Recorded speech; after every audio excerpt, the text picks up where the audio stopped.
Hola seekers, this is Kim and bienvenidos to another timeless reading. So in this pick a card, you will be given information in regards to one significant change, transition, or ending that you are or will be experiencing. Not only will you receive information about what this change, ending, or transition is all about and the reason behind it, but you will also get information about, for example, what this change is leading up to, what new beginning is awaiting after this ending, or what you are transitioning into. Now, as you can see, this is literally a pick a card because we have 4 different cards on the table, each one from a different deck. These cards have been specifically chosen because they either represent an ending, a transition, or a major change or shift. So the card that calls out to you will represent the overall energy that you are currently in or moving into. So if you feel called to it, you can pick more than one card because depending on the situation or journey, we can experience more than one change, ending, or transition at a time. Okay, so I will now give you a close-up of the backs of each one of these cards. Okay, so starting off with card number 1. That belongs to the Heart Spun Tarot deck. Card number 2, which belongs to the Dreaming Way Tarot deck. Card 3, which belongs to the Broke Itch Tarot Training deck. Card 4, which belongs to the Wildwood Tarot deck. Okay, so take a moment to pick a card. You can pause the video if you need more time. And once you have picked a card, then head on over to the comment section where the timestamps are provided so that you can skip right on over to your reading. Okay, so if you're ready, let's get right into your messages. Let's go! Hola seekers who chose the card belonging to the Heart Spun Tarot deck, bienvenidos to your reading. If you want to know what this reading is going to cover, then I do recommend for you to listen to the intro. If you haven't done so already, I explain it all in the introduction. Okay, but as always, I will begin your reading with an intuitively channeled message and then I'll get right into the cards. So these are the messages that came to mind when connecting with the energy of this group. Forgetting, remembering, whispers of the past, we receive, and sending signals. Now, I did notice that when connecting with the energy of this group, I felt the need or the urge to look out. For example, look into the distance, look out into the horizon, look outside of my window to see what else or what more is out there. But as I felt this need or urge to look out, I felt nervous. It's like I sensed something was incoming or something was about to unfold or I was about to venture into something new and possibly out of my comfort zone, and this had me feeling nervous. So I do sense that this group is about to enter a new beginning, a new chapter in their life, and this new beginning or new chapter is one that is out of the norm for you, meaning that it is not only new because it is just beginning, but it's new because you haven't experienced this before. But I do sense that this new beginning does come with something that you have been expecting or waiting for. It has something that you have been asking for. Because with the messages we receive and sending signals, I feel like Spirit or the universe is confirming to you or reassuring you through signals and signs that they have received your requests, that they have received your prayers, they have received your inquiries, or whatever it may be for your case if you have been sending out intentions into the universe. So pay attention. Now with the messages, whispers of the past, forgetting and remembering, there is a lot that you are going to unlearn in order to remember who you are. So you are becoming aware of what is not of you in order to unlearn it so that you can remember what is of you. Become aligned or realigned with your morals, values, beliefs. even ethics. So for example, these could be social conditionings that you are becoming aware of and choosing to unlearn in order to realign with what you truly believe in or feel to be true. Okay, but now I'm going to reveal the card that you felt called to, and it is the Death card. Okay, so the Death card speaks about endings, but it is also the card of rebirth. So I do see you experiencing an ending, and this ending is to lead you towards a new beginning. Now, if you are familiar with the Rider-Waite-Smith tarot deck, you will know that in the Fool card, which is the 0 card of the deck, the Fool is holding a white rose. And we have a white rose appearing in the Death card. The white rose represents purity, purification, and I see it as a symbol of renewal, which is why it appears in both the Fool card and the Death card. Because the Fool card represents newness. It is the birth of a new journey, which is why it's the 0 card. It's a clean slate. So this ending is providing you with a clean slate. So as mentioned in the intuitively channeled message, this is a time in which you are going to be releasing or letting go of all that which does not align with the future that you are stepping into. This ending is one of purification.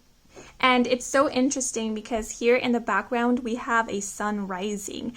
And this, again, if you're familiar with the tarot deck, you would know that these towers appear in the Moon card. Moon represents night. It represents the unconscious or the subconscious. But what do we have here? We have a sun rising. The sun represents revelation, truth. And a sun rising makes me think of rebirth, of a new day, a new beginning. Okay, but now we are going to look into what is it that is ending in order to give way to this new beginning. And later on, we are going to see what this new beginning is all about. So because you guys chose the card that belongs to the Heartspun Tarot deck, that is the card that we will be working with for this spread. So what is ending for those who chose group or card 1?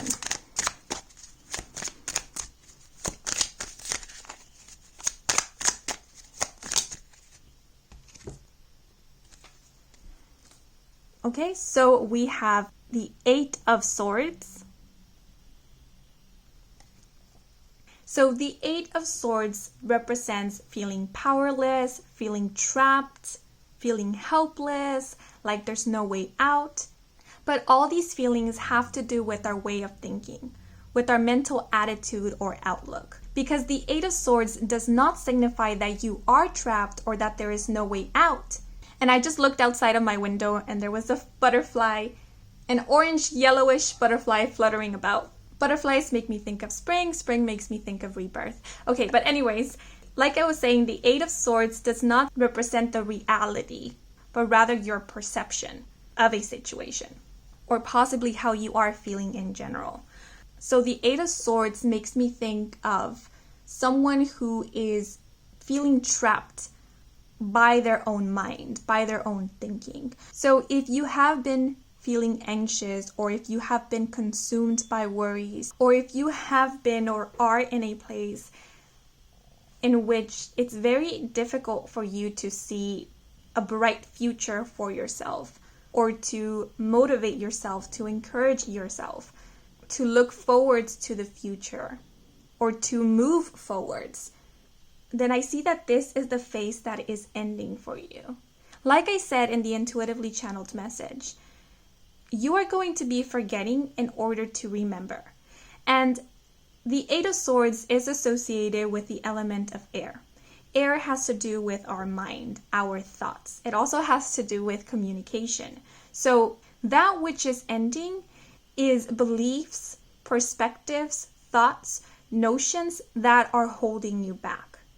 Because I feel like each one of these swords that are surrounding this fawn or doe is a thought. It's a belief, a perspective. It might even be a certain expectation. And instead of these beliefs, these thoughts, notions, encouraging you and motivating you, uplifting you, they are trapping you. Instead of wielding these swords in order to overcome your fears, your obstacles, they are being used against you. And so they are not serving you. And it's interesting how we have this blindfold around this doe's eyes, because this is letting us know that there is a lack of clarity. All these thoughts, these beliefs are blinding you to the truth. And the truth is that you are not trapped. Yes, there are swords all around this doe, but there is a way out between the swords. There is a way out of this. There is a way through this. And so this ending is to help you remove the blindfolds. It's to help bring you the clarity that you need in order to move forwards. Now, I do want to note that the Eight of Swords can come up whenever there is a situation in which one person is being disregarded, belittled, or silenced by another. Like I said, swords, air energy, is connected with the mind as well as with communication. So, this could be a case in which someone is consistently targeting another person's insecurities through communication. And this targeting is affecting the targeted person's mental state, the way they perceive themselves. So for some, the removal of this blindfold is to allow you to become aware of what relationships or connections or who are the people that are enabling, encouraging, or creating these self-limiting beliefs, self-doubt, or insecurities, possibly even fears. So is there someone in your life who is consistently putting you down, who is consistently targeting at your insecurities, resulting in you feeling less than?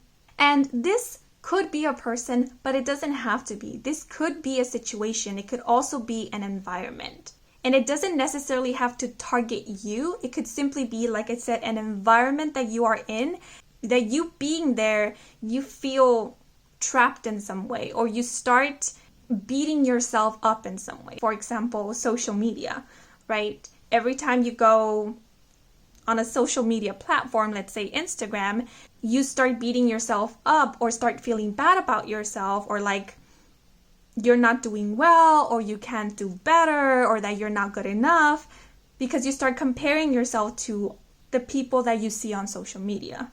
You start comparing your life to the lives that people present on social media. So this is about becoming aware of what your insecurities are, as well as what your triggers are.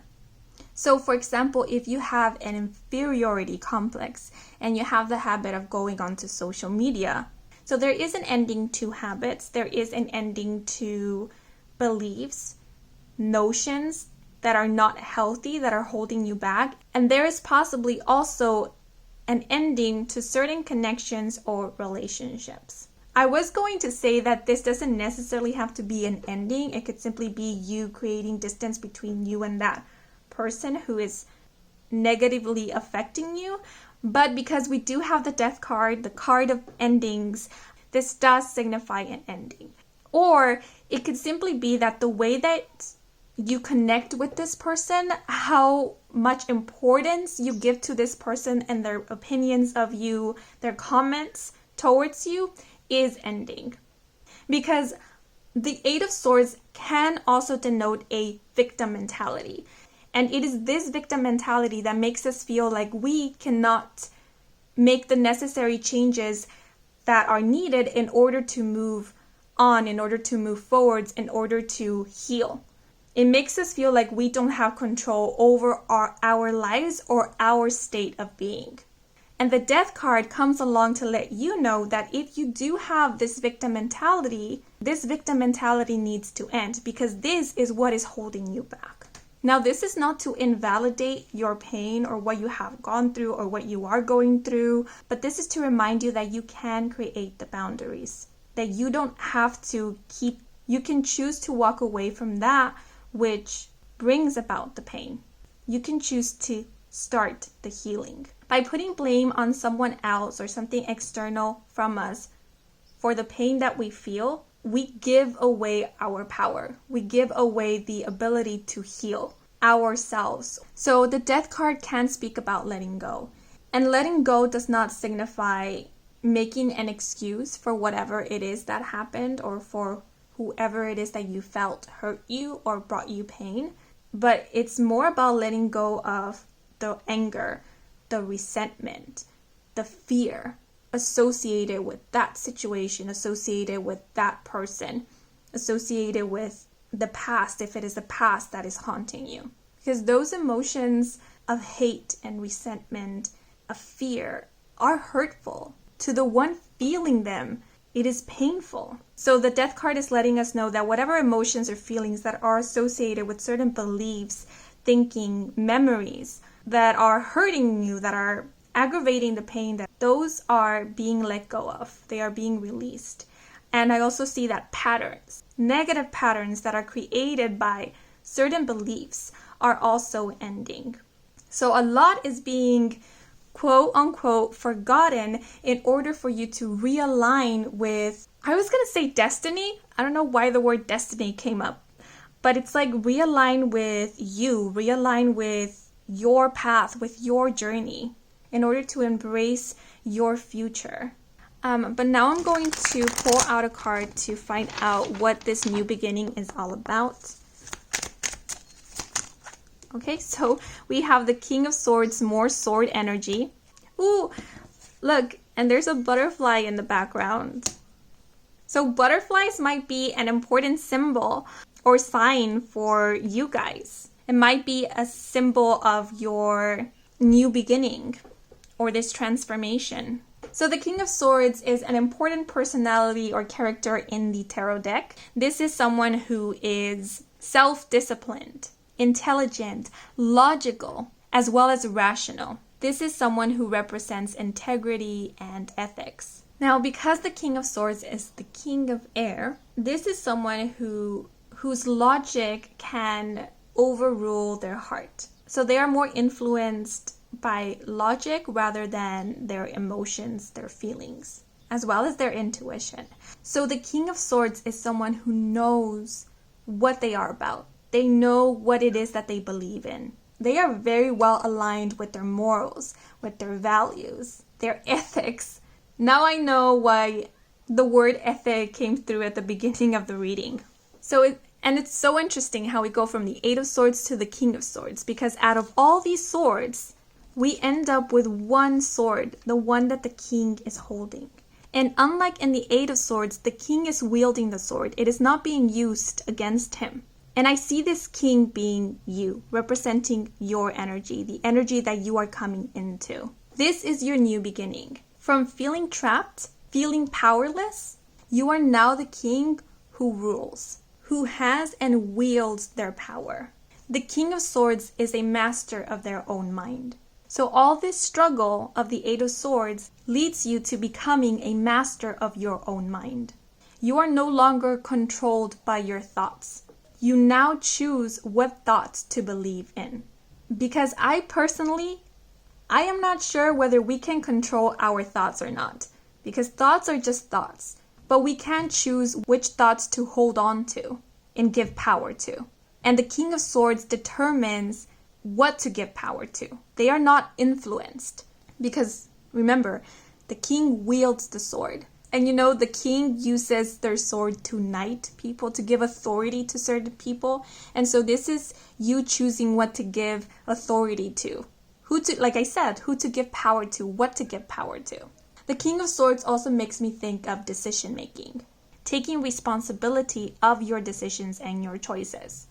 We are moving away from a victim mentality, if there ever was one. That is ending, because taking accountability and responsibility over your own actions, decisions, and choices gives you so much power, because that is you becoming aware that you do have control over your life. Like I always say in the monthly prediction readings, even with situations that are out of your control, how you choose to respond to those situations, that makes a huge difference. It makes all the difference. It can change how you experience the situation and what you take from it and the role that you take in that situation. So I see you becoming a leader of your own life, taking control back, reclaiming your power, being reborn as the king or queen or leader that you have always been, were always meant to be. Now, if you have had trouble with communicating, with speaking up, or sharing your perspectives, your insight about things, I see you becoming more confident in your communication. And you are realizing that your voice, your communication is powerful. And how you choose to communicate is powerful. You know, silence is not necessarily a sign of submission. It can be a form of communication. You can choose silence. So knowing when to speak up, knowing what to communicate is powerful as well. And the King of Swords is very much aware of that. So I do see you becoming aware of that power as well. Now, the King of Swords is also letting me know that you are releasing a lot of swords, a lot of beliefs, thoughts, notions that were not serving you, and you are staying with the one that does align with you and the future that you want to live, the future that you want to create for yourself. And that is the sword, the belief, the thinking that you are using to make decisions, choices in your life. Now, I also see you looking at things from a more logical perspective. And this logic is not being ruled by fear.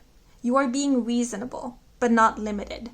So if it was your expectations or even your standards that was causing you a lot of doubt or pain, possibly even insecurities, if so, the King of Swords says, I have standards, but my standards are not unrealistic. They are not created by fear. They aim to be met, and they will be met. Because it is often the times that self-sabotaging tendencies can come from creating unrealistic high standards or expectations. It is our conscious or subconscious way of holding ourselves back, of letting our fears dictate our choices. For example, if you long to be in a romantic, committed relationship with someone, but you fear being vulnerable or you fear commitment, then you might set really high, unrealistic standards and or expectations for what a romantic relationship should be in order to find fault in the relationships, in order to not commit. And that's just an example. It doesn't necessarily have to be your case. Now, the King of Swords also represents structure and routine. So if there was a lack of structure in your life, in your day-to-day life perhaps, then that instability is ending to give way to stability in your life. So in this new beginning, I see you creating and following through with routines that are serving you in some healthy way. So there is going to be a change in lifestyle. I do sense that for you guys. Like I said, there's a lot of releasing and letting go of habits, bad habits. Now, in this new beginning, I see you facing fears, challenges, or obstacles with a little bit more level-headedness.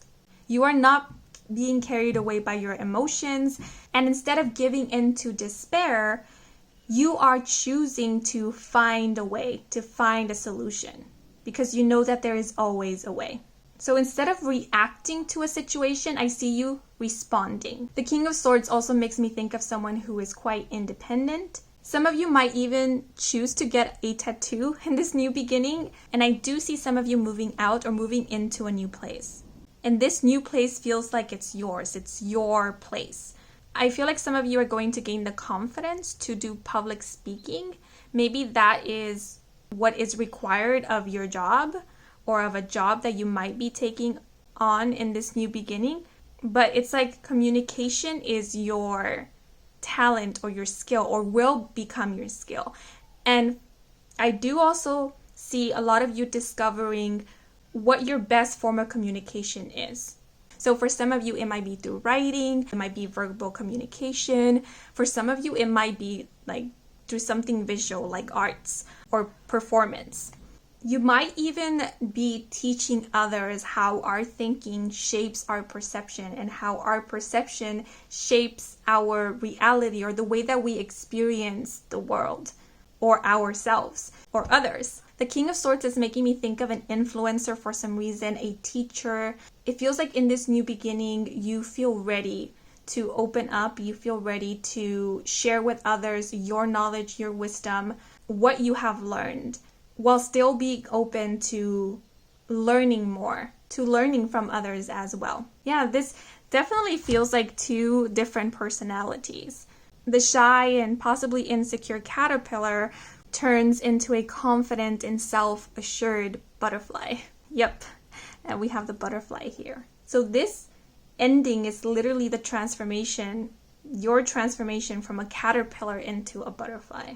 And owls also make me think of perspective and perception. Your perspective or perception is going to change drastically in this new beginning. And I see you, the message open to challenges just came through. So I see you actually being open to challenges. And the message just came through, where there is a will, there is a way. So the King of Swords, so this might very well be your mentality in this new beginning, where there is a will, there is a way. And I am willing to succeed. I am willing to learn. I am willing to grow.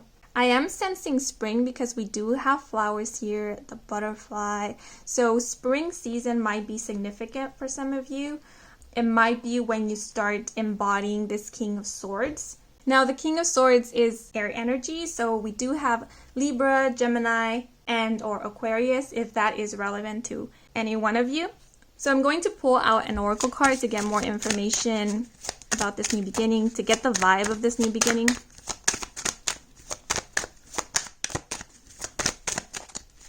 For those who chose group 1. Okay, so this one flipped over. We have a number 5 with holler. You see, we have communication, honesty, courage, sharing, revelation, surprise news, text, and phone call. There you have it. Got confirmation. This new beginning is all about communication. It's about being honest. It's about you sharing with others what you are willing to share and wanting to share and have been wanting to share. This is about you gaining the courage and the confidence to put yourself out there, to speak up and be honest, not only with others, but most importantly with yourself. This is about releasing and letting go of the lies and the excuses. You are no longer making excuses for yourself. You are taking responsibility and accountability for your own life. And with the key term revelation, the King of Swords, like I said, is willing to see, willing to learn, willing to grow. And so I see you no longer running away if you ever were running away or avoiding the truth. I see you being open to the truth, even if that truth might be painful. I'm sensing this is a message that is coming through. The truth gives us the tools needed in order to transform. Now with the messages, surprise news, text, and phone call, you will be receiving good news in this new beginning. For those of you who have been dreaming about pursuing a certain career, line of work, or passion, but certain insecurities, self-limiting beliefs, or self-doubt have kept you from pursuing that which you want, once you release these limited beliefs, I see you going for it. And the moment that you go for it, I see doors of opportunity opening up for you. But if you have been waiting for communication from a King of Swords in your life, then I do see you receiving this communication in this new beginning.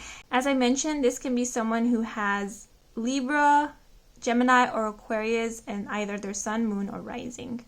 And I feel like the butterfly might be a symbol that is associated to this King of Swords. Now that I think about it, their higher self might actually be communicating with you. So every time you see a butterfly, it might be them coming through or letting you know that whatever message you hear at that moment is a message coming from them.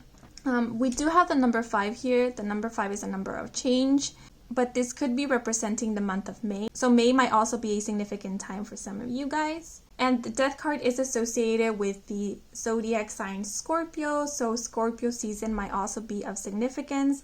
But because it is the 13th card, I feel like 13 months could be a significant time frame as well. In 13 months or within 13 months might be when you experience this ending and this new beginning. Okay, those are all the messages I am seeing for you guys in these cards. I am going to now pull out a card from the Art Oracle deck to wrap up this reading.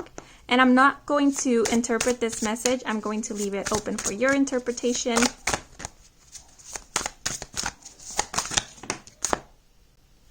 So we have, I believe it's pronounced Edvard Munch, with the message, a composed soul is not necessarily a calm one.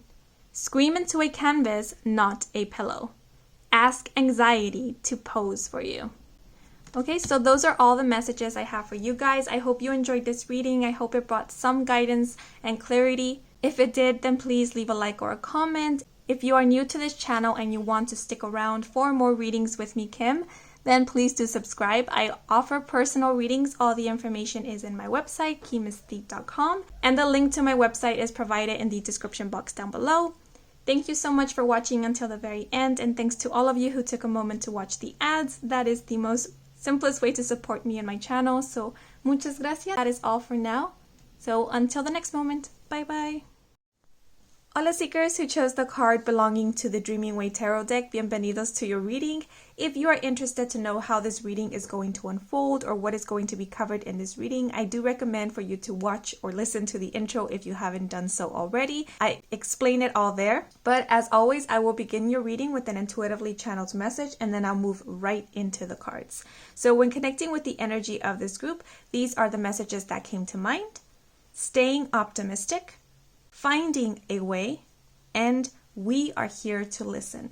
Now, for this group, I did pick up on the energy of a physical move or a travel. Now, this is the tricky part. I am not sure whether it's you who is doing the traveling or the moving, or it's someone that you know, someone who is close to you. Because I did see an image in my mind's eye of someone moving forwards and looking back, but looking back with a smile. Now with the messages, staying optimistic and finding a way, I feel like this is reassurance from spirit that whatever challenges you face, whatever obstacles you come face to face with, they are challenges and obstacles that you can overcome or find a way around them or through them. They are simply reassuring you that there is a way, there is always a way. Now, the message, we are here to listen. I am quite hesitant on interpreting this message because I am not quite sure who it was coming from or what was the intention behind it. So I will leave it open to your interpretation. But to give you an example, this could possibly be a message coming from spirit, your spirit team. Again, as a reassurance that they are listening to you, listening to your prayers, to your concerns, to your inquiries. And you know what? This might also be a message coming from loved ones who are currently here with you in the 3D. Maybe this is their higher self coming through to let you know that they are here to listen to you, to support you, to find a way with you if you ever are struggling with something. I ended up interpreting that message anyways, but I am now going to move into the cards. Or, you know what? No. First, I'm going to reveal what is the card that you felt called to. And it is, dun, dun, dun, dun, number 16, the Tower card. Now, please don't be alarmed by this card. Remember that I specifically chose cards that represent major changes, shifts, endings, and transitions. And the Tower card denotes an unexpected change. I personally interpret the Tower card as divine intervention. This is the universe coming in to show you what in your life is no longer stable, what in your life is possibly getting in the way of your growth, or you finding stability in your life or in a specific area of your life. The Tower card is the card of disillusionment. It shatters all illusion so that you can have an opportunity to see the truth, the reality of a situation. The Tower card is a card of revelations, liberation, and freedom. Now, because this change, this revelation is so unexpected, the unexpectedness hits differently than a change we saw coming. And I feel like that's the challenging part about the Tower or a Tower moment. How we didn't see it coming, or we didn't think that it would play out this way. Now, the Tower can represent the removal of that which someone has been stubbornly holding on to, even with the knowing or awareness that it was not in alignment with them, not for them, or detrimental to them. So in such situation, when divine intervention happens, when the lightning strikes, it can feel like something has been taken away. And so the painful thing about the Tower can be the disillusionment. Yet, the Tower, for as shocking as it sounds, it is a blessing in disguise. Because it frees you from something that was taking so much from you and not giving anything in return. And through this liberation, you are then able to make a choice to rebuild your tower on sturdier, more stable foundation. So the Tower does represent an ending. And it is an ending that is assisted by the universe, by the divine. If you have been asking what in your life is no longer in alignment with you, what in your life needs to be released, what in your life needs to be let go of, or what needs to change, then the Tower is literally universe answering you. Now I am going to pull out a card which will give us information in regards to what is it that is coming to an end. And then I will be pulling out a card to give us information about what this ending is leading to. And because you did choose the card that belongs to the Dreaming Way Tarot deck, we are going to be working with that deck for the rest of this reading. So what is, two cards, wow. So we have the Page of Cups and we have the King of Cups. Ooh, interesting. It's from the same suit. So cups are associated with the element of water, and water is associated with our emotions, feelings, our intuition, as well as with our subconscious. I personally also associate water with the energy of healing as well as the spiritual. Now, the Page of Cups is associated with the zodiac sign Pisces, and the King of Cups is associated with a water sign, so Cancer, Scorpio, and Pisces. Just putting it out there if it's relevant to any one of you. But the Page of Cups does represent someone who is very childlike, someone who is quite the daydreamer, super imaginative, creative, quite the romantic, and they do tend to romanticize things, situations, even people. The Page of Cups is very sensitive, empathetic, and empathic. They appreciate the arts and can be artists as well. Now, because this is a page, this is a very young energy in contrast to the King of Cups, which represents a more mature energy. So the Page of Cups can be infantile, and they can tend to be a bit, I wouldn't say emotionally immature, but they do tend to get swept away by their emotions. They are not quite grounded in reality. They are more grounded in their fantasies and in their daydreams, which are often fueled by their emotions. Now, the King of Cups is someone who is known to be emotionally mature. They are quite compassionate, empathic, which gives them the ability to connect with others on a deep, emotional, and even spiritual level. And their ability to connect with others in this deep, meaningful way allows them to give great advice, guidance, and counsel. The King of Cups emits a very calming energy. They are caring, friendly, and very tolerant. Now, the King of Cups is often interpreted as the father or the loyal husband or loyal partner. So it's very interesting that we have a page and a king that fell out together. Because even though they are part of the same element, they are very different personalities. So I'm getting different storylines of what could possibly be ending. And one of them is the image that you had of someone, or more specifically, the illusion that you created of someone is falling apart.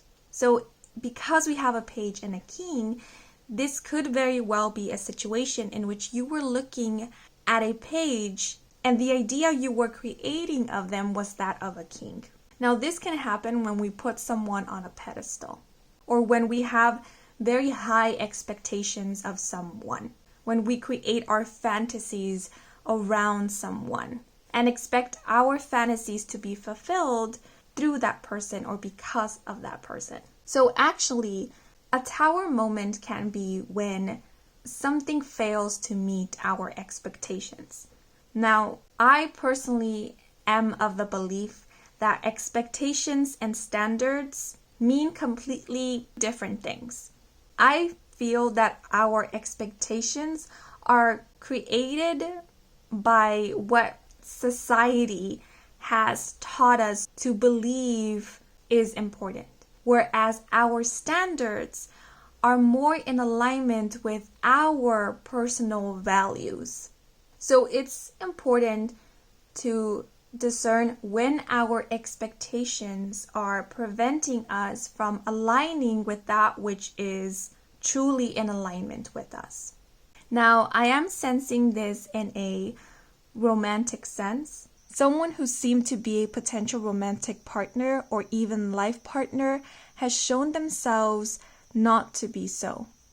Now, I am not going to rule out the possibility of this being a right person, wrong time kind of situation, because that could be the case. Yet, whether it is timing, compatibility, or other circumstances, there is something that is not aligning to allow for this relationship to work out in the present. So, for example, if you are looking for commitment, maybe this person isn't ready to commit, or they themselves are not looking for commitment. Or if you are looking for someone who is emotionally available, it might be that this person is still grappling with their emotions, trying to understand them, trying to connect with them, trying to connect with others emotionally. These are just examples, but it could be anything that you deem to be important to you. Now, this doesn't necessarily have to be about a romantic situation. This could be someone that you look up to, someone that you admire, and maybe someone that you idolized at some point. Your image of them is changing. To give you a very cheesy example, you're realizing that your hero is not an immortal being. They are simply human. They are not above you. This could also be a situation in which it is revealed to you that this person has a past, that they have made mistakes, that they are not so perfect. Yet, side note, we all have a past. We have all made mistakes at some point. That doesn't make us wrong, and that doesn't mean that we cannot learn from our mistakes or grow from them. Now, the other storyline I'm getting is of a goodbye. I do sense a distance. As I mentioned in the intuitively channeled message, I did see an image in my mind's eye of someone moving forwards but looking back with a smile. And I am noticing that this King of Cups is sitting on this throne that is floating in mid-sea. And I feel like this page over here is standing on the shore looking as this King of Cups sails out to sea. There's even this boat in the King of Cups cup. So, as I mentioned at the beginning, someone that you hold dear and near to you might need to make a physical move, or there is going to be some distance between someone that you are very connected to, especially emotionally.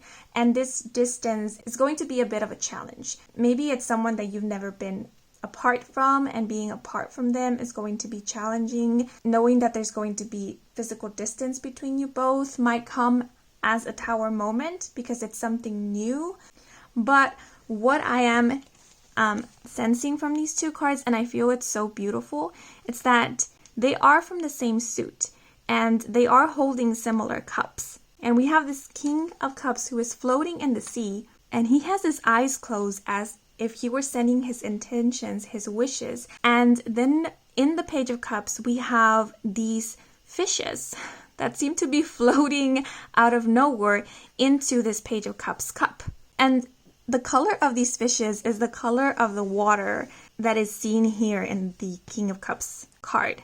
It's almost like this King of Cups is sending these fishes to the Page of Cups, letting her know that she is not alone, that even though there's physical distance between the page and the king, that they are always connected through a stronger bond, through an emotional bond, even a spiritual bond. And I also notice how this Page of Cups looks almost sad, as if she were about to cry. And so there is this sense of longing here, but there's also this feeling of a deep connection, of a deep bond that cannot be broken by time nor space. One of the scenarios that is coming to mind, because the Page of Cups is very young, this could be a situation in which someone is moving out of their parents' house. They are choosing now to live independently, and this change, this transition might be a difficult one for either the person moving out or for the person who is staying behind. But I don't know, I just keep looking at the King of Cups, and the message best wishes for you keeps coming to mind. It's almost like the King of Cups is blessing the Page of Cups.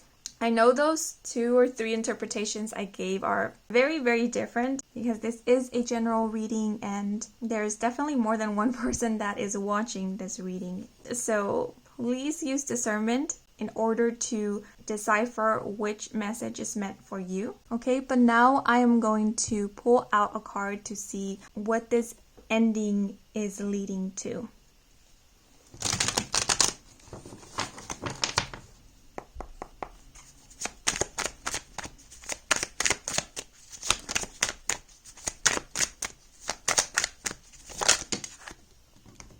Okay. And we have the 9 of Pentacles. Now, the 9 of Pentacles denotes independence, wealth, prosperity, freedom, maturity. It can also represent a thriving business. So it's quite interesting that the 9 of Pentacles fell out, because I was giving an example of someone who is moving out of their parents' house or their childhood home, and they are choosing to live independently now or become financially independent. And then boom, we have the 9 of Pentacles. So for some, this could be a case in which you are venturing out into the great unknown on your own. In this transition might come a bit of a shock to either you or to your loved ones who have been with you through the entirety of your journey thus far. So this could definitely be a parent or a father figure.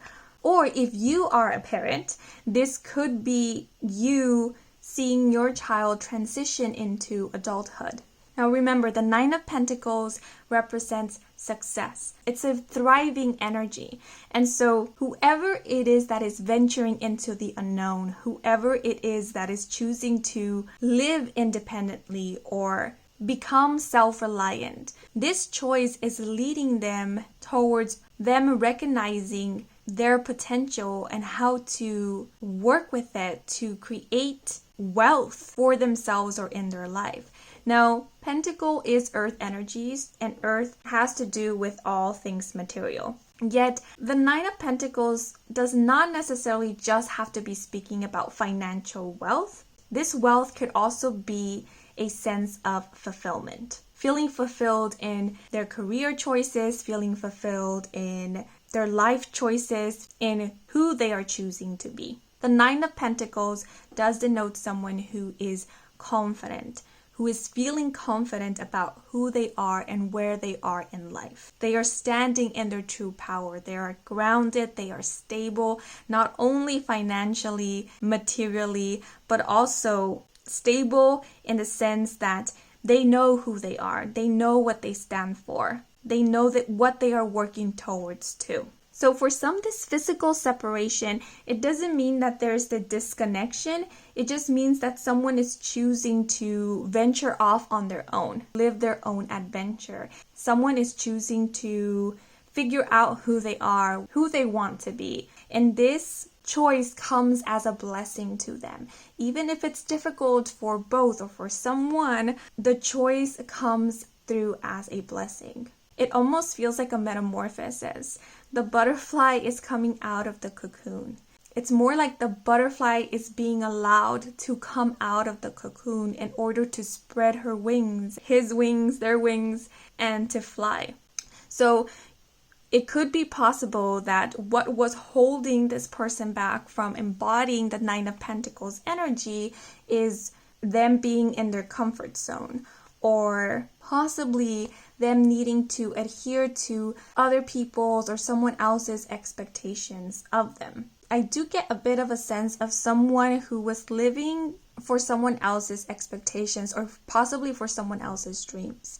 And the minute that that person realized that they had their own dreams and they had their own life to live, that's when the person decided to set themselves free by venturing out into the unknown and living their own adventure. I also get a sense with the Page and the King of Cups that someone was waiting for someone else or for something. And because they were waiting, they were putting their life on hold. It's like this fear to move or to take action or to create any change in their life, because the moment that there was change, they felt that it would create some missed opportunity. It would disalign them or misdirect them from what it is that they were waiting for. And the moment that this person decides to stop waiting is the moment that this person gives themselves the opportunity or the chance to once again live their life, to tap into their true potential and embody it.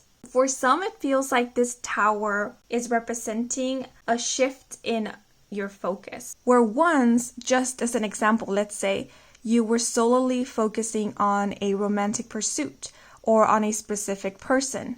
Now you are focusing on your growth, on your personal achievements, on your aspirations, your passions, on your career, your finances. And this shift of focus is what allows growth. So if things have been stagnant in your life or in some areas of your life, I do feel like this shift of focus is what allows for things to start moving forwards again. Because it could be that you were focusing on something that at this moment didn't require or doesn't require your focus. Like a seed that if it's not ready to grow, or if it's not meant to grow during this season, it's not going to grow no matter how much you water it. And it's not to say that this isn't meant for you, whatever it is that you were focusing on in the past or before this tower moment. It's just that it's not for at this moment. Because at this moment, there is something else that requires of your attention. There is something else that is meant to grow. And I feel like this is something that has to do with your career, with your passions, with your finances, with your sense of self-confidence, as well as your self-identity, who it is that you are, what it is that you stand for. Now, I was speaking about how this Page and King of Cups could be in regards to a romantic relationship. And it's interesting because the Nine of Pentacles can denote singlehood. And so for some, this tower moment could be representing the ending of a relationship with a significant other.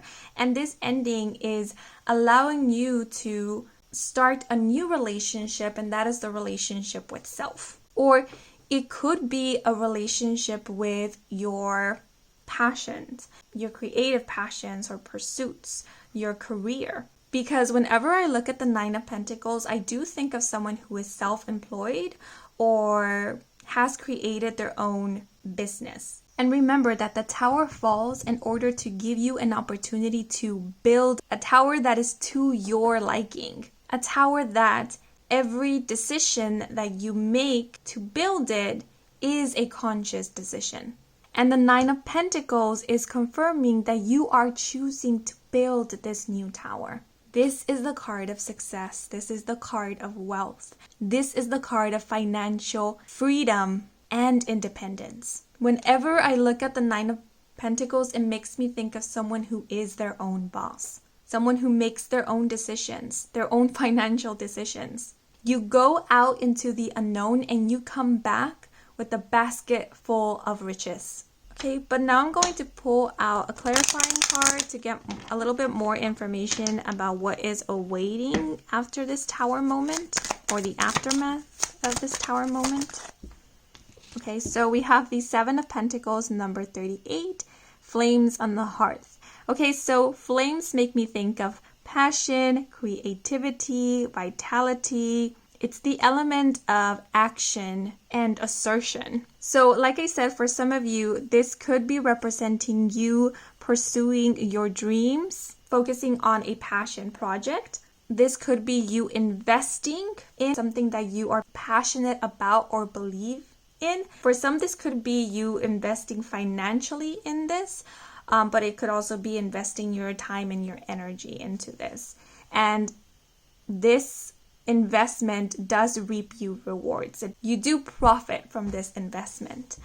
Now it is interesting because this is the Seven of Pentacles, so more pentacle energy, and the Seven of Pentacles does denote things coming into fruition. It represents rewards and results, but these are results that come after hard work, dedication, perseverance, and patience. The Seven of Pentacles can represent patience. So to accumulate this wealth or financial stability or freedom of the Nine of Pentacles, it does require action on your part.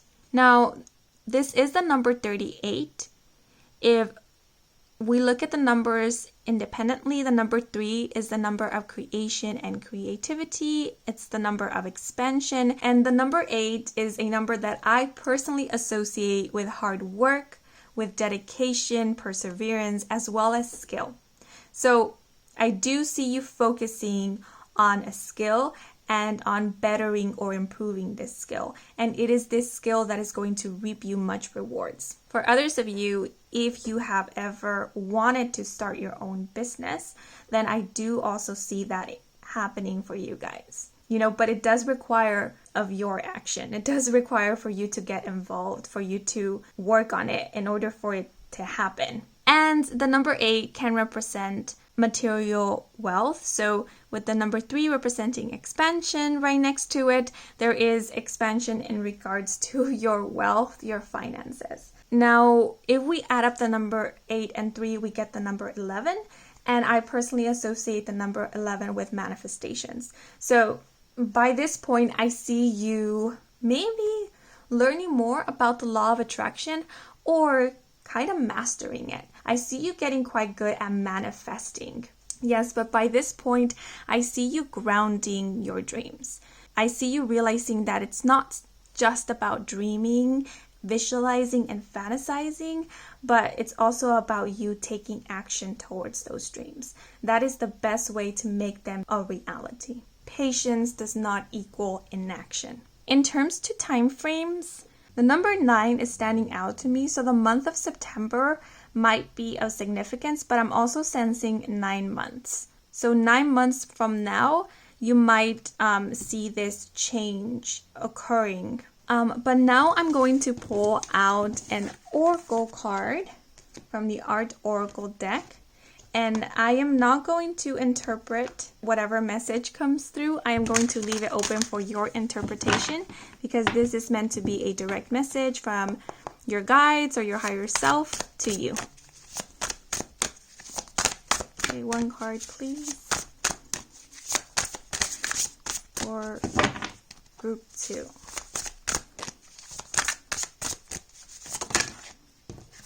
Okay, 2 cards fell out. Yes, 2. And we have Vincent van Gogh with If Committed, Stay Committed. Posthumous recognition requires a paper trail. Use the daylight to face the night. Okay. And we also have Louise Bourgeois with the message, remembering through art is better than forgetting. An inference is worth 1,000 appendages. Draw on private pain to connect with the public. Okay, so there you have it. These are all the messages I have for you guys. I hope you enjoyed this reading. I hope it brought some guidance, some clarity. If it did, then please leave a like or a comment. If you are new to this channel and you want to stick around for more readings with me, Kim, then please do subscribe. I do offer personal readings. All the information is in my website, and the link to my website can be found in the description box down below. Thank you so much for watching until the very end, and thanks to all of you who watch the ads. That is the most simplest way to support me and my channel, so muchas gracias. Yeah, but that is all for now. So until the next moment, bye bye. Hola seekers who chose card 3, bienvenidos to your reading. If you are interested to know how this reading is going to unfold, then I do recommend to listen to the intro if you haven't done so already, because it is there where I go over everything we are going to cover in this reading. Okay, but as always, I will begin the reading with an intuitively channeled message, and then I'll get right into the cards. So actually for this group, not a lot of messages came to mind, but I did get the sense that you are being advised to stop doubting whether something that you want to happen could ever happen. I know it is often said that our thoughts shape our reality, but the way I interpret this is our way of thinking or our beliefs influences our perception, and our perception influences how we experience our reality. So if we have limited thinking, believing that what we want is not possible or what we want will be very difficult to achieve, then that thinking, that belief is going to affect how we experience and or how we respond to our reality. So instead of looking at the opportunities or be open-minded, we might become narrow-minded. Instead of being open to receiving, we might become selective, choosing the more difficult routes, the one with more challenges, more obstacles, because that is what our belief or our thoughts is focusing on. So I'm thinking of it as a lens. It's a lens that's pretty small or narrow, and as we allow ourselves to believe in more possibilities, to believe that it is possible, to believe that we can, then that lens starts opening up, becoming wider and wider, allowing us to see more and allowing more light to come through. Now, I'm not an expert on film or camera, so I'm not sure whether that was accurate, but I hope you guys get the idea that our belief is powerful because it determines what we focus on, what we give energy to. Also, in general, our perception can be limiting at times because it does not allow us to see all the possibilities. And it's understandable because our perception is formed by our experiences, by our beliefs, and it's safe to say that we have not yet experienced everything, that we do not yet know everything, at least not that we are consciously aware of. So do not fret so much about trying to find ways in which something can come about or can happen. Because most of the time, how something comes about, especially something that we at some point deemed almost impossible, is in a way that we never imagined. It might be so simple that we never even thought about considering it, or it might be in a way that seems so nonsensical that our logical thinking couldn't even fathom it. So remember when I was speaking about the lens? Allowing the lens to become wider or bigger is you giving the universe an opportunity to make it happen how it is meant to. It is surrendering the need to have things work out, unfold, or manifest in a specific way. Because the more we believe it has to happen in a specific way, the less opportunities we give for the universe to do its magic. Or it's possible that the longer it will take for it to manifest or come into fruition. Because if you're being so specific on how it has to unfold, and that's the way you want it, and universe is keen on respecting your free will, then putting all the pieces in place so it can turn out the way that you picture it might take a while, and who knows how long it might take. Or, as mentioned previously, you can trust universe. Surrender to the knowing that they have your back, because remember, you are the universe, so you know what you want.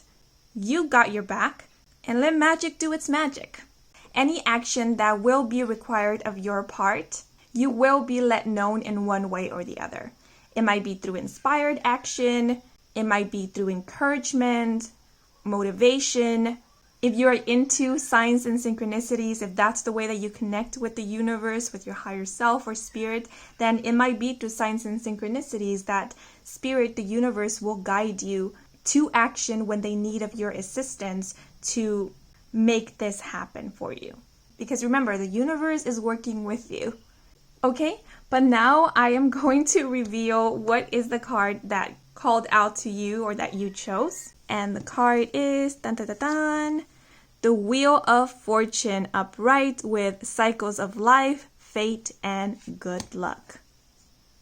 So whenever the Wheel of Fortune shows up, it lets me know that a cycle in your life is ending. Things are turning around for you, and they're turning around in a favorable direction. I also get the sense for this group that the Wheel of Fortune is denoting that, and this is not a word that I tend to use in my readings, which is karma. But if you believe in karma or in karmic cycles, then the Wheel of Fortune is denoting that a karmic cycle is ending. What I interpret it as is a phase of your life that was meant for learning a major life lesson or life lessons is ending. Now, life lessons, they are not always pretty. And in this case, I do feel like a lot of you who chose this group have experienced or been experiencing some hardships. And it feels like it's a challenge after a challenge, or that's the way that it might feel like to some of you. And if that's the case, this Wheel of Fortune is letting us know that this phase of experiencing challenges after challenges is ending. Now remember, the Wheel of Fortune is about cycles. So it almost feels like a season. A season is ending and a new season is beginning. And this season is one of good fortune. It almost feels like the graduation. This is the season in which you are going to be called to apply the lessons that you have learned. This is you being a witness to your progress. This is you receiving the validation of your perseverance, of your dedication, of your efforts. Now it's so strange because I get this feeling of gently waking up to something.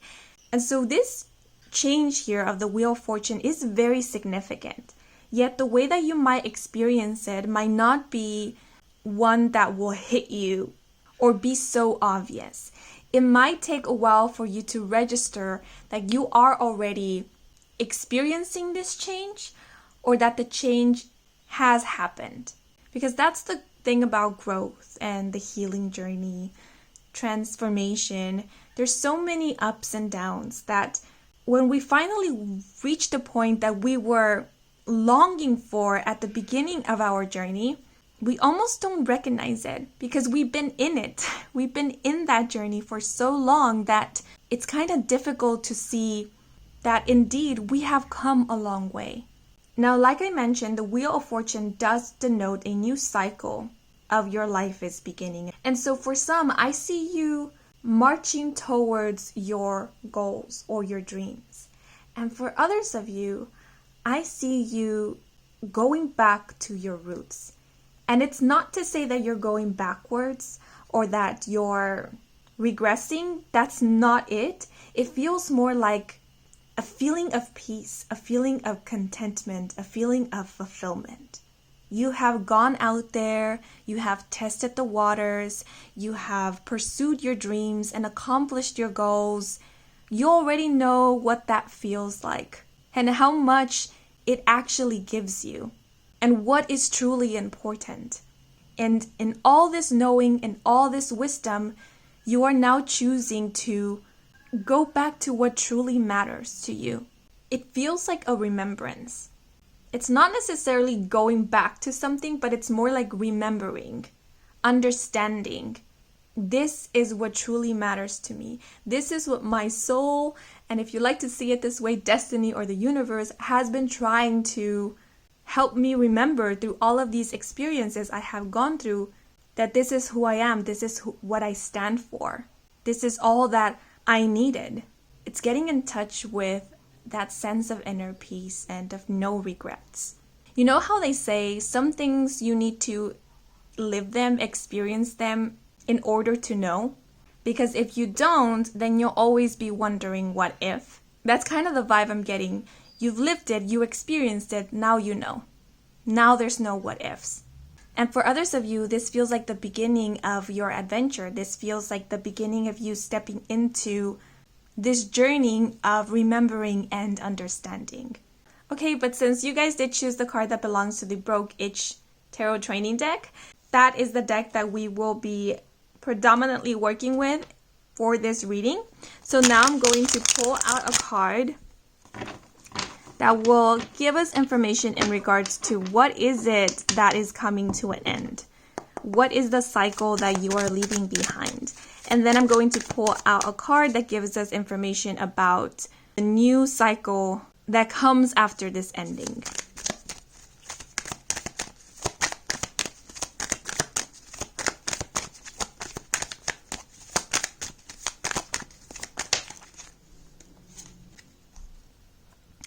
So we have the Three of Wands, and it did fall out horizontally. It fell off frame, but it fell out in this position. So that is how I'm going to take it. When cards fall out in the horizontal direction, I personally interpret as either a stagnant energy, a blocked energy, or it could be the foundation of where the overall energy is being grounded on.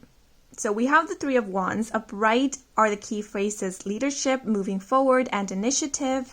And in reverse, we have returning home, holding on to the past, and unhappy with choices. So actually, I feel it's very fitting that the Three of Wands fell out in this direction, because the Wheel of Fortune is a wheel, right? And so it almost feels to me like this is the energy that is turning around.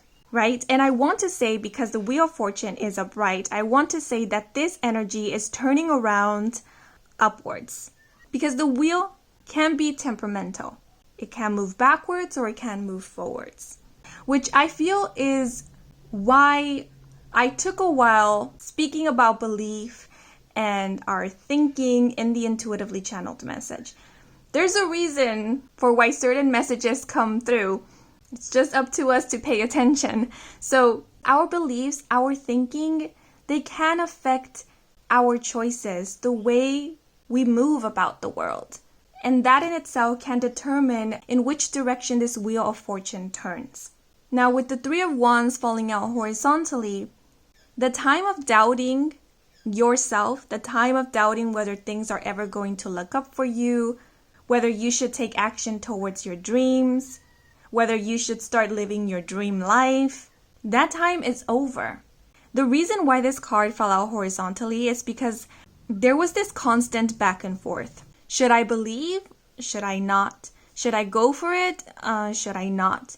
Should I move on or should I stay? And this constant going back and forth possibly kept you from moving in any direction. Or it could have kept you from planning for the future. Because the Three of Wands does represent forward planning.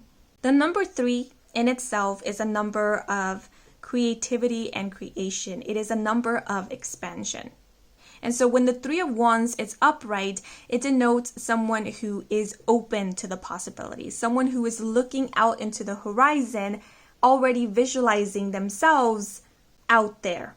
The Three of Wands is the card of adventure. It represents the spirit and the passion of an adventurer.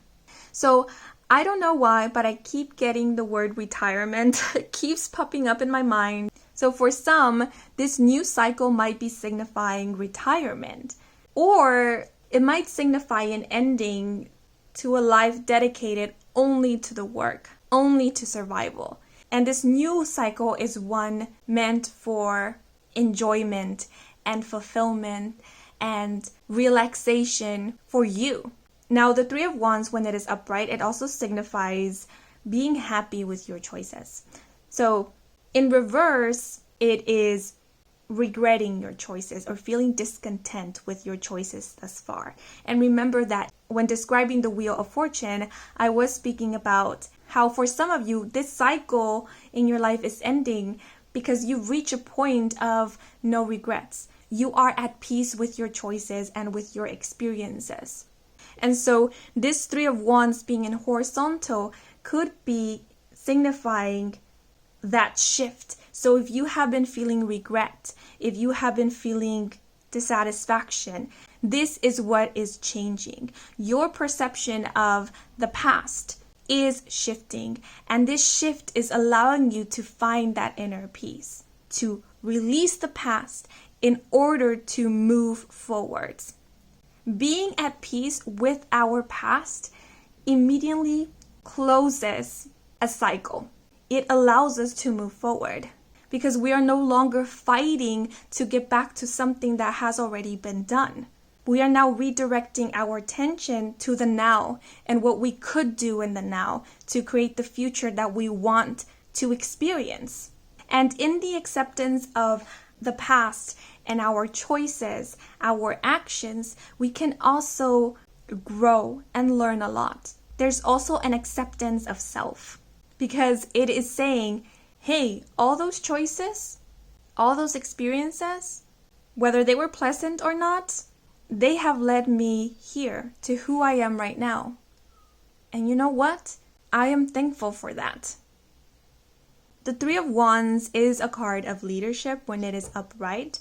I was getting messages of career at the beginning, so I do sense that a lot of you are going to move up in terms to your career, your creative pursuits, your job. For some of you, I feel like you are just beginning. Like, I get the sense of someone graduating and venturing out into the career world. It could be that this cycle that is ending is the cycle of a student, of school, education, and this new cycle is you putting your practice into action. And so I do see a lot of you taking on a leadership role. Now, what I mean by this is, yes, you could be taking on a position of a higher authority, for example, a boss, or being someone that others look up to, that others respect because of the years of experience or the amount of knowledge that you have. But I also see leadership as you feeling confident about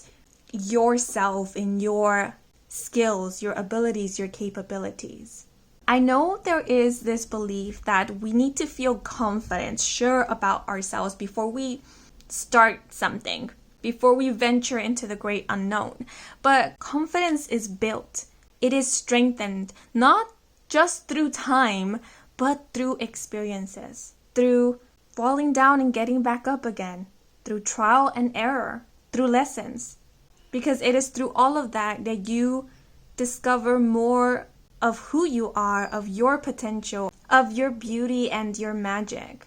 So don't wait to feel confident.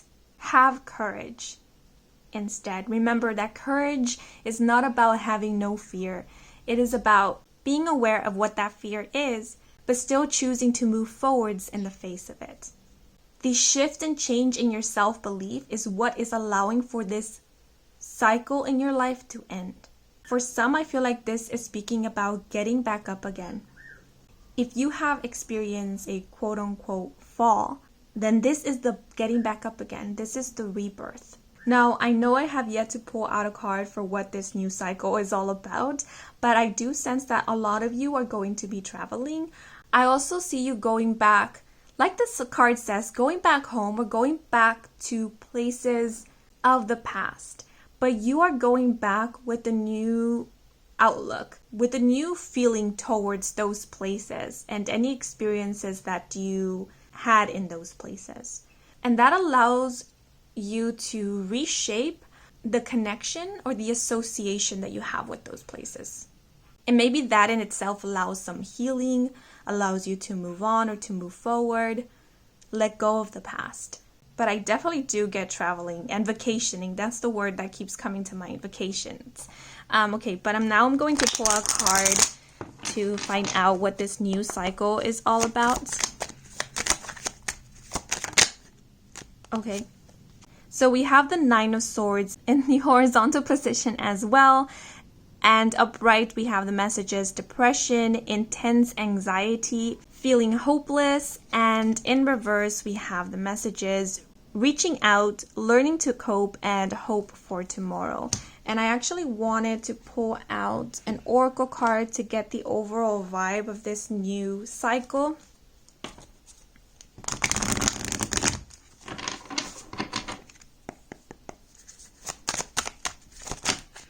Okay, 2 cards fell out. So we have come to Jesus with the number 29, and the key phrases truthful communication, integrity, divine intervention, surrender, reconciliation. And we also have number 38 with sweet as a Georgia peach, with the key phrases kindness, tender care, charm, beauty, flirtation, and delicious experience. Okay, one thing I noticed straight off the bat is we do have the number 1111.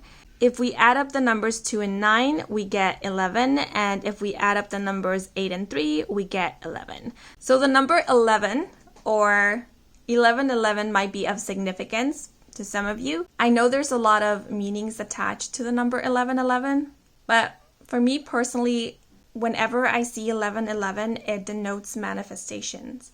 Either something that you have been trying to manifest is about to manifest, or it's a sign that you are currently manifesting.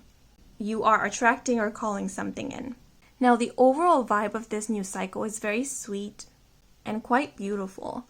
Not only do I see support coming from the people who will be surrounding you in this new cycle, but I also see support from the divine. Some of you might be connecting or reconnecting with your spirituality during this new cycle.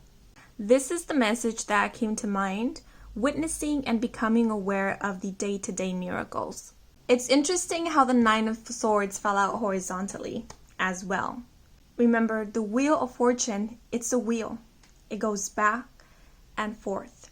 And our mindsets, our emotions, they can go back and forth. They fluctuate. And so becoming aware of this or mindful of this allows us to realize that when there are those downs, there are going to be ups again. So those downs don't signify a dead end or an end of all things. Rather, they signify an opportunity to provide ourselves with some care, love, and nurture. The Nine of Swords is associated with the element of air. Air connects with the mental realm, with our thoughts, as well as with our communication.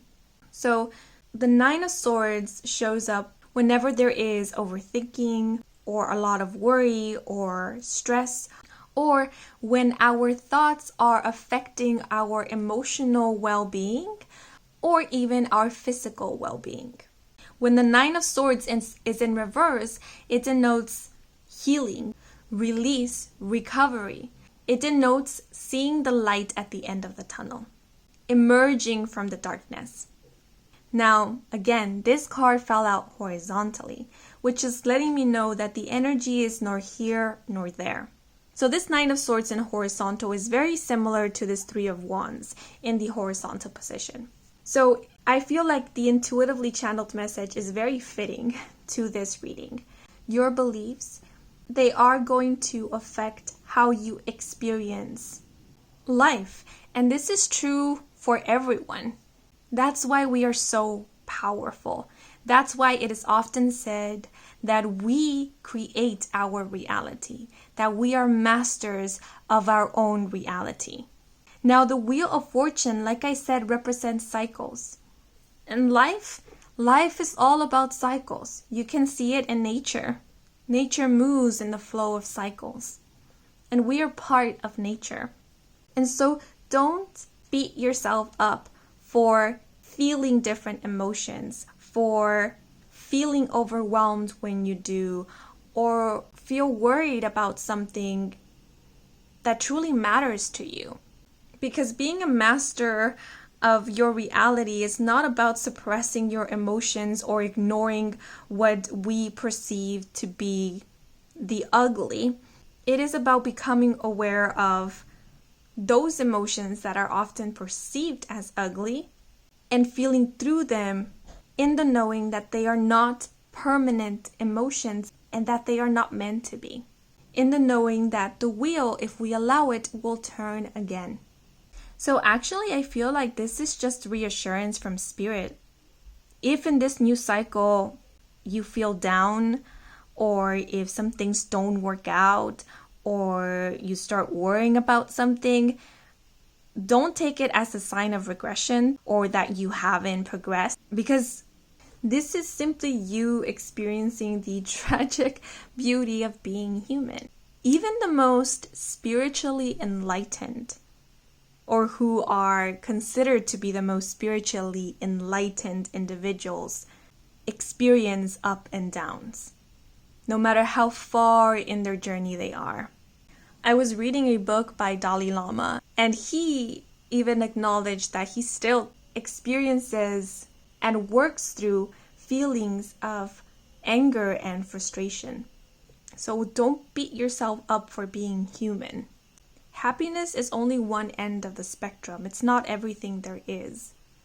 So actually, what I feel this Nine of Swords in horizontal position is representing is kind of you finding that stability, finding kind of this awareness of your thoughts, of your feelings, not letting them dictate who you are and how you live your life.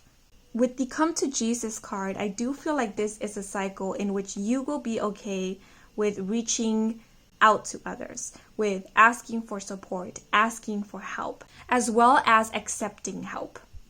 If before you had the habit of struggling alone or keeping everything to yourself, in this new cycle, I see you being okay with opening up to others, with being vulnerable with those who you feel safe with. And I see you feeling safe with more people, finding people that do provide that safety, because we have the message tender care and kindness. So you will be extended that kindness. And because I did see the number 1111 in these cards, I feel like it's this mirroring effect. It's kind of reciprocal. You are offering kindness and you are receiving kindness. What you offer, you are receiving back. The inner beauty you hold within will be reflected in your outer reality, which is why I feel like that message came through. Seeing or becoming aware of the day-to-day miracles, the beauty that surrounds you. With divine intervention, Spirit or universe will be very active in this new cycle. They will make themselves known to you. And the way that I am seeing is connecting with you either through nature or things that really inspire you, things that you really love. So for example, if you really connect with art, then they will be connecting with you through art. So if you find, let's say, an art piece that really moves you, know that that is spirit connecting with you. If you enjoy music, then they will be connecting with you through music. But I keep thinking of hummingbirds. That's all I keep seeing in my mind's eye. So whenever you see hummingbirds, that might be spirit's way of saying hello, letting you know that everything is going to be all right. I also see you reconnecting with things that you felt passionate about at some point. I see you savoring every moment and appreciating what a lot of people will deem as the little things, and seeing the beauty, the magic, and the wonder, like I mentioned, in the day-to-day. It's like taking it day by day. For those of you who have been struggling with, feeling low or with pessimism of sorts, I do see in this new cycle you finding it easier to get out of these lows, finding it easier to feel more optimistic, to release the pessimism. If there ever was a belief that things are happening to you, I see you releasing that belief. The Wheel of Fortune is the 10th major arcana, so the month of October might be of significance. But because I did see the number 1111 here, November might also be an important month. Actually, an important time frame, I'm seeing August to November, and I also feel like the months of February and March might be of significance. Okay, but those are all the messages I am seeing with these cards. Now I'm going to pull out one card from the Art Oracle deck to receive a last message for you guys. And this will be a direct message, so I will leave it open for your interpretation.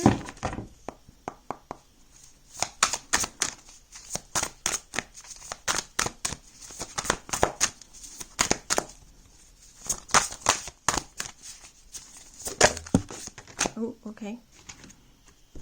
And we have Joseph Boyce with the message, you also contribute to humanity's, whoo, that's a word.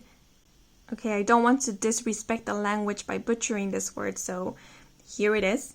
Make sure your rabies shots are up to date. Symbolism is just one ambulance ride away. Okay, so those are all the messages for you guys. I hope you enjoyed this reading. I hope it brought some guidance, some clarity. If it did, then please leave a like or a comment. If you are new to this channel and you want to stick around for more readings with me, Kim, then please do subscribe. I do offer personal readings. All the information is in my website, and the link to my website can be found in the description box down below. Thank you so much for watching, and until the next moment, bye-bye. Hola seekers who chose card 4, bienvenidos to your reading. If you are interested to know how this reading is going to unfold, I do recommend to listen to the intro if you haven't done so already, because it is there where I go over everything we are going to cover in this reading.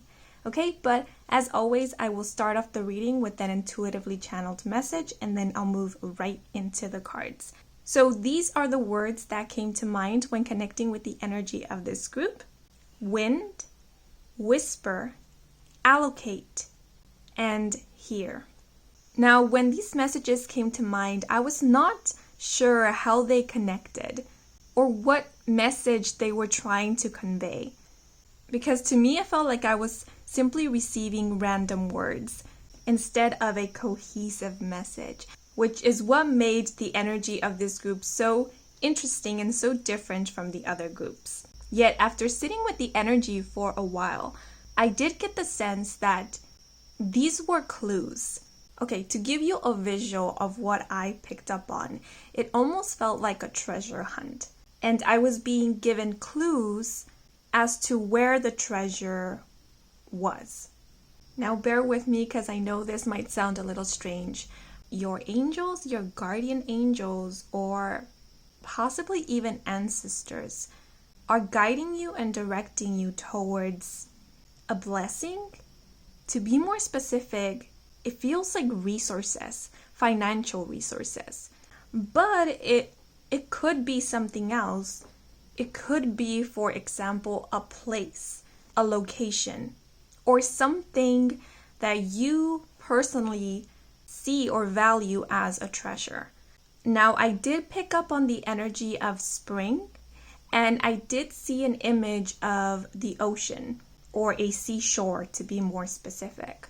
So for those of you who have dreamed about living near the sea or the ocean, then you could be spending some time near the sea or moving somewhere near the sea. And some of you might be gifted or allotted either money or a residence, possibly even land.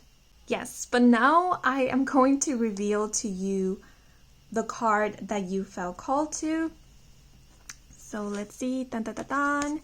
And it is the Six of Arrows transition, which is the Six of Swords in the Rider-Waite-Smith tarot deck. Okay?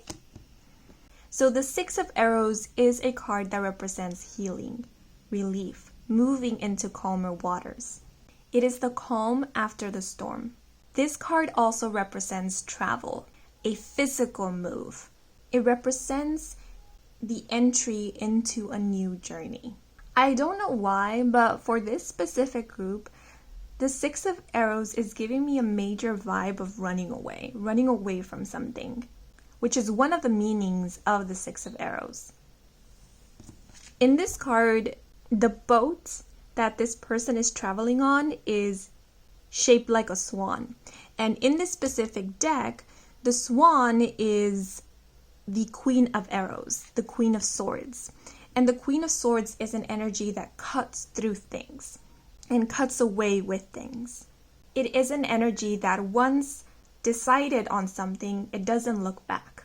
So I do get the sense of someone who has decided to move forward, possibly leave something behind, and not look back. Now, what is being left behind could be an old lifestyle, could be the past, it could even be an identity, a sense of self. For example, the past self, because this person on the boat, they are cloaked.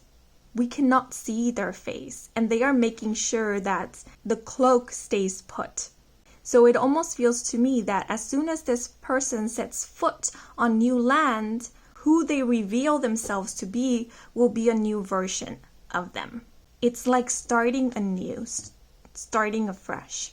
So I do sense for the majority of you an actual physical travel or move. And wherever you are moving to, it does feel like someplace new, because where this person is heading towards is where the full moon is shining brightly. And the full moon represents hidden truths. Not everything is as it seems. It's quite mysterious. And what is being left behind, as you can see, is the setting sun. And the sun to me represents clarity, revelations, truth, honesty. So it's almost like what is known is being left behind in order to enter the unknown. Now, remember how I said that one of the things that's being left behind could be an old identity?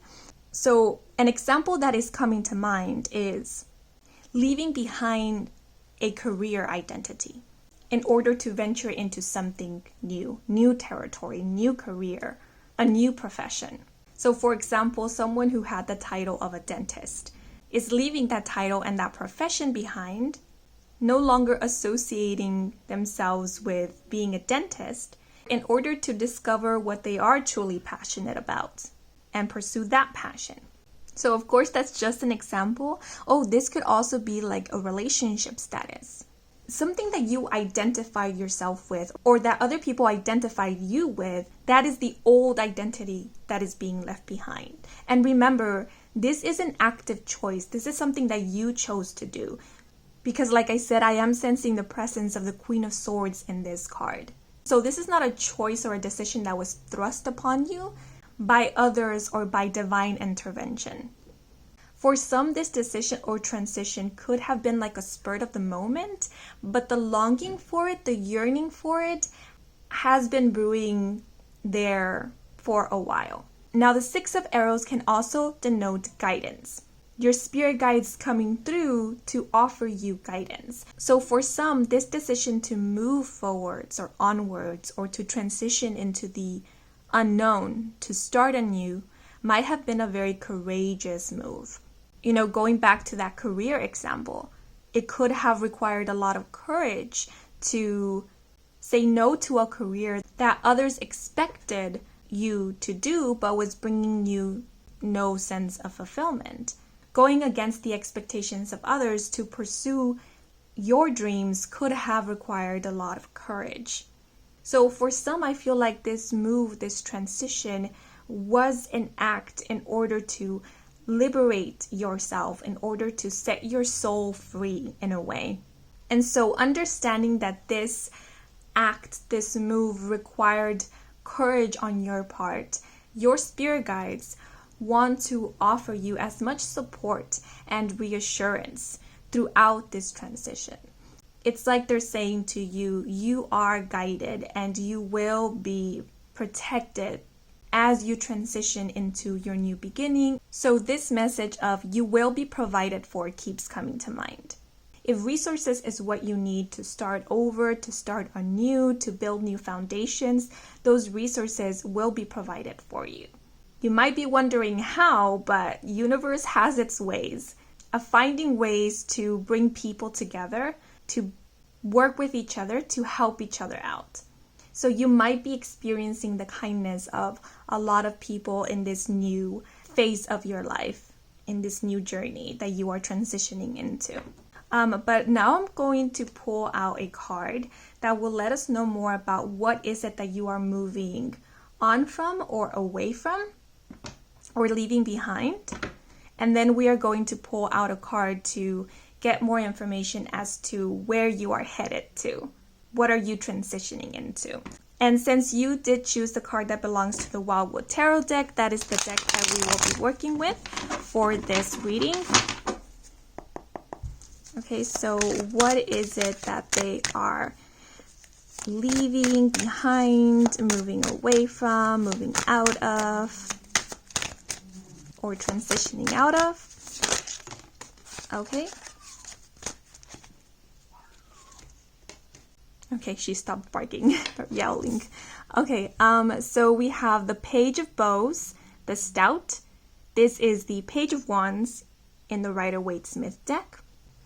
So the Page of Wands denotes a very fearless and extroverted energy. Since this is associated with the element of fire, fire can be very passionate, very action-orientated. So as I was mentioning with the Six of Arrows, I did get the sense of running away, which can be an impulsive action. And the Page of Bows can be quite impulsive. They are in and they are out. They get easily distracted and easily bored as well. So the Page of Bows can find it difficult to commit, since it is so free-spirited and it can also tend to lack direction. And it's mostly because this page has not sat down with themselves to figure out in what direction it is that they want to go. So for some, I feel like this journey that you are transitioning into is one of finding yourself or reconnecting with yourself. In order to find your direction in life, if it is the case that you felt you lost or were missing it or are struggling to find it, I want to pull out a card to get the overall vibe of what is being left behind or what it is that you're moving away from or transitioning out of. I pause whenever there is an airplane flying overhead because they can get pretty loud. So, okay. So what is it that they are transitioning out of? The overall vibe of what they are transitioning out of. Okay. So we have number 16 with chicken with its head cut off, with very busy, overwhelmed, frenzy, deadline, stress, chaos, refocus, and redo for best results. Okay, so this feels like a very chaotic energy, not knowing where you are, not knowing where you're going. It's quite hectic. So for some it might very well be that you are choosing to leave behind a very hectic life. And since this is the energy of transition, it could be that some of you are choosing to take a break. This transition is about you realizing that you can take a break, that you can set time aside for yourself. Like I said, some of you might be traveling, and this travel might be a result of you choosing to take a vacation for yourself. I do also feel like some of you might be choosing to move away from a busy place. So for example, if you live in the city and all the noise and buzz of the city has affected you in some way, has affected your emotional state, your mental well-being, and you no longer resonate with the vibe of the city, this transition might be speaking about you relocating, moving into a calmer location. You know, like I mentioned, maybe moving near the sea or the ocean on the seaside. Some of you might choose to move into the countryside.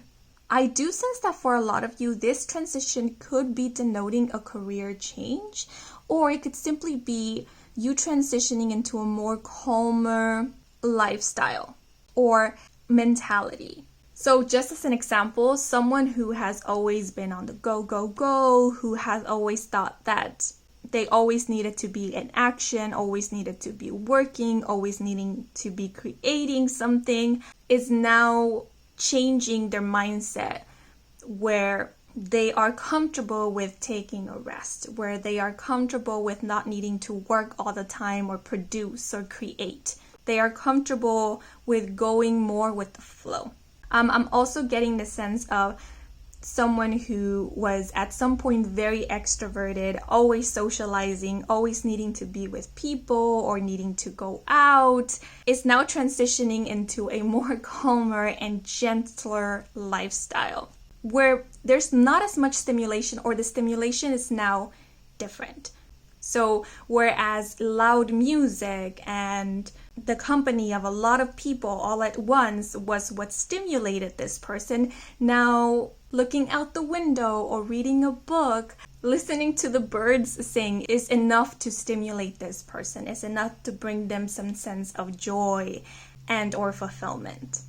So I feel like this transition is about, like I said, a self-discovery journey, learning more about yourself.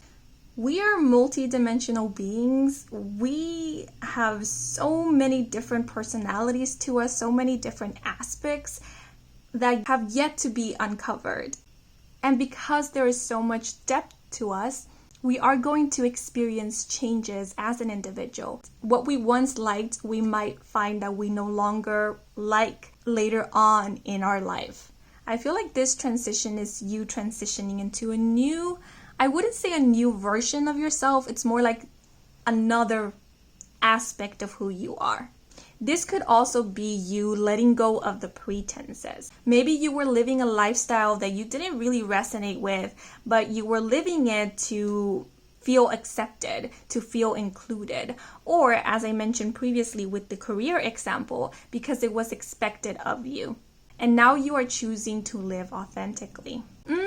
Which is interesting. Because actually the sun could be the aspect of ourselves that we reveal to others, to the public. And the moon can be representing that part of us that we keep hidden, that is more personal, more in tune with our emotions, with our soul.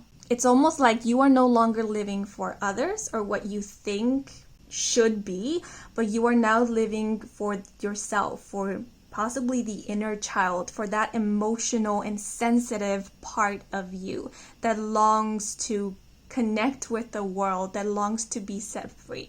Now, I will say that for some, this does feel a bit like an escapism, like escaping from your worries, escaping from the stress, from the deadlines, from the expectations, which is why I said this could be like a vacation. You deciding to go on a getaway and releasing yourself of all the stress, getting away from the noise in order to find clarity in the silence, but then choosing to go back to your responsibilities, which I feel is the case for a lot of you. Yet still I get the sense that someone is completely running away from all their responsibilities, like they're not even thinking about going back to them. But I'm going to pull out a card to find out what is it that you are transitioning into.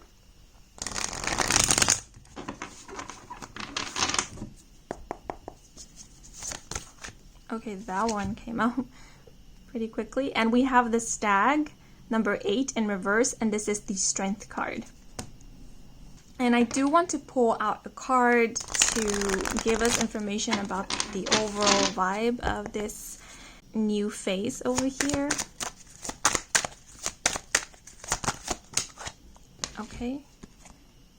And we have number 21 with catching lightning bugs, and the key terms happiness, everyday magic, childhood, simple pleasures, wonder, and secret wish. So the Strength card, when it is in reverse, it can denote a lack of confidence, because the Strength card or the Stag, when it is upright, it represents confidence, courage. And so being in reverse, there could be hesitation, wariness, concern, maybe even a little bit of doubt. And I feel it is understandable, especially if you are entering the unknown, if you are entering new territory, because you don't know what to expect. This is something new, right? Now, the Stag card, when it is upright, it makes me think of boundaries. It also makes me think of being on the defense, not letting anyone in. And so it being in reverse, it makes me think of vulnerability, no longer being on the defense. And so the phase that you are transitioning to is one of vulnerability, is one of opening up. I also feel like the Stag in reverse is representing you gaining the courage to be more honest, because I was giving that example of someone who was maybe living a life that they did not resonate with, but they were living it in order to be accepted by society or by their peers or by others. And so the Stag being in reverse, all those pretenses, all that front of being put together, of being in control, of being unaffected, is falling away. Because I do sense that the people who chose this group are quite sensitive. There's a childlike essence to the energy of this group. This childlike essence is what you are going to reconnect or get in touch with once more in this new phase of your journey. I sense so much vulnerability here. With catching lightning bugs, I do sense that you are transitioning into a lifestyle that is more gentle, calming, and soothing. You are finding the joy in the day-to-day, because we have this phrase, everyday magic. You are finding happiness and fulfillment in the so-called little things. Whereas before we had this energy of someone who was getting out of their way to be stimulated, here we have someone who is simply sitting down and allowing themselves to absorb all the enjoyment and entertainment that nature provides for free. It's like getting in touch with all of your senses, really in touch with them, not rushing through things, but allowing yourself to enjoy them, to find meaning and purpose in everything. There is wonder here. I do get living an idyllic life. Some of you might even be traveling back home, but it feels more to me like moving somewhere where you can really connect with your inner child, moving somewhere where your childhood self would have felt safe and free. With the key term secret wish, I do sense that a secret wish of yours is going to be granted. And it's granted as you transition into this new phase of your life, because this is where you are actually more open to receiving. Because I feel like this energy before the transition, there was a lot of resistance. There was a lot of resistance to maybe who you are, to your likes, to your even dislikes. So your choices and actions were unaligned with what you wanted. So you transitioning into this new lifestyle or into this new life or other version of you is what is really allowing for those secret wishes to come true. You are no longer running away from yourself or hiding away. So this could be representing a major transition. But for others of you, I feel like this is more about allowing yourself to relax, allowing yourself a moment to be raw and vulnerable, to not feel like you need to have it all together or look all put together. The vibe that I'm getting here is like a summer vacation, like a retreat, a little getaway. That might be the case for a lot of you.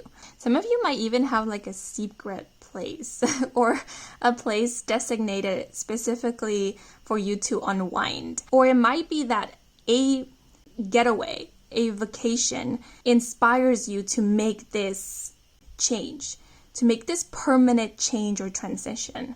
So for example, if you travel somewhere during a vacation and you find that you love that place in itself might inspire you to permanently move there. And that move changes your life completely. Now, since this is the Six of Arrows, I do sense that the month of June might be of significance. And I feel like the transition from spring to summer might be important.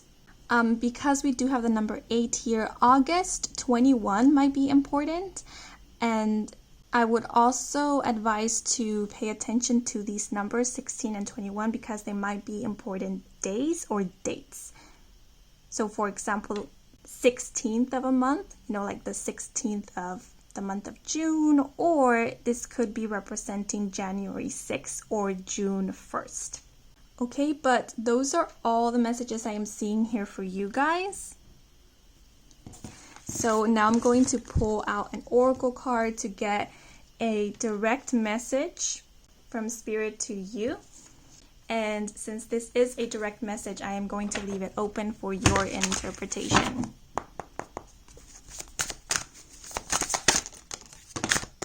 Okay, so we have Edvard Munch with the message, a composed soul is not necessarily a calm one. Scream into a canvas, not a pillow. Ask anxiety to pose for you. Okay, so those are all the messages I have for you guys. I hope you enjoyed this reading. I hope it brought some guidance, some clarity. If it did, then please leave a like or a comment. If you are new to this channel and you want to stick around for more readings with me, Kim, then please do subscribe. I do offer personal readings. All the information is in my website, and the link to my website can be found in the description box down below. Thank you so much for watching until the very end, and thanks to all of you who took a moment to watch the ads. That is the most simplest way to support me and my channel, so muchas gracias. Yes, but that is all for now, so until the next moment, bye bye.